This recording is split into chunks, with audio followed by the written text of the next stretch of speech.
I totally lied about my friend's last words, and I will not honor her last request. My friend Amy died a couple of months ago, and I was the last one to see her alive. I went over to her apartment, we watched a movie, ate dinner, I left to finish an essay, and then she OD'd and passed alone. She was 19. Our final conversation was unremarkable.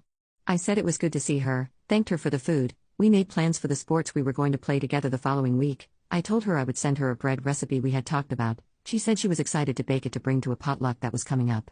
She wished me luck with the essay and I said I would try, but Brian, my roommate, was always loud and distracting, so hopefully I could get it done before he came back from clubbing. She laughed, and the very last thing she said was, "Say hi to Brian for me." Amy didn't answer any messages the next day, so I sent her roommate, Kara, a message to ask if everything was okay. Kara had been staying nearby with her boyfriend, so she went home to see what was happening, and found Amy's body. She let me know what had happened, and after that there were police and all sorts. It was a shock and confusing, but I did not pry for details. Amy and Kara were incredibly close, practically sisters, so I absolutely did not want to bother her with questions, and the police had investigating to do. I was asked to describe the evening. Amy used substances frequently. They don't think the OD was on purpose, but they wanted to know if she was acting strangely, had she taken anything while I was there, what time did I leave, etc., and the death was deemed not suspicious. Amy had not contacted anyone online after I left, so I was the person she last spoke to. Kara asked me what her last words were. I lied. I said it had been to wish me luck with my essay, and that she hoped I had a good night. Amy had always been positive and had such a genuinely lovely soul. Well wishes were fitting last words. I did not say anything about saying hi to Brian. Why did I lie? Brian can screw off. There is a running joke among some of my friends about Brian's magical ability to make everything about himself.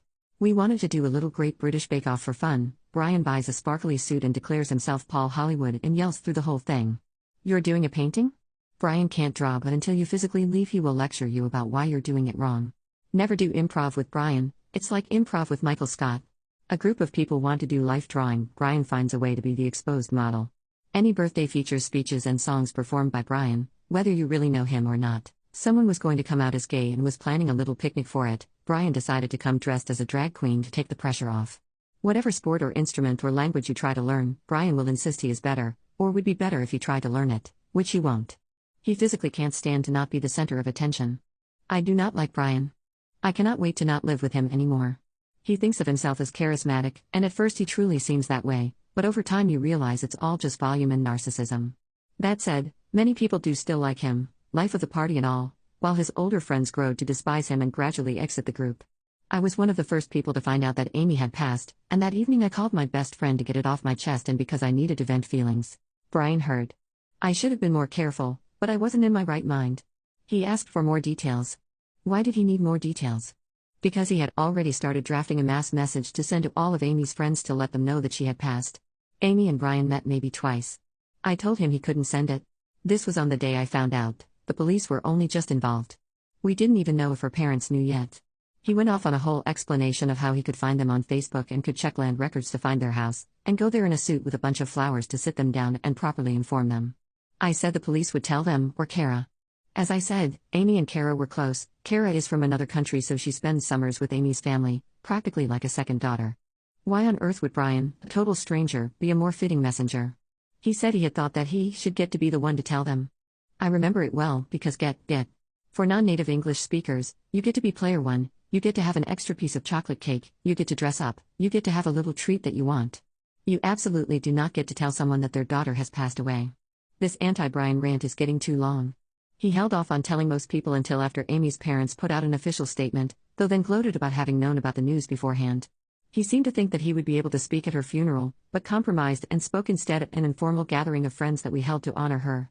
He gave several speeches which, if you weren't aware that the two barely knew each other, would make you think that they were very close. He led a number of vigils, events, gatherings, which, yes, were a good mourning opportunity for many people, but I'm too far gone with disliking him that I can't see it as anything other than him trying to gain an ownership of the situation.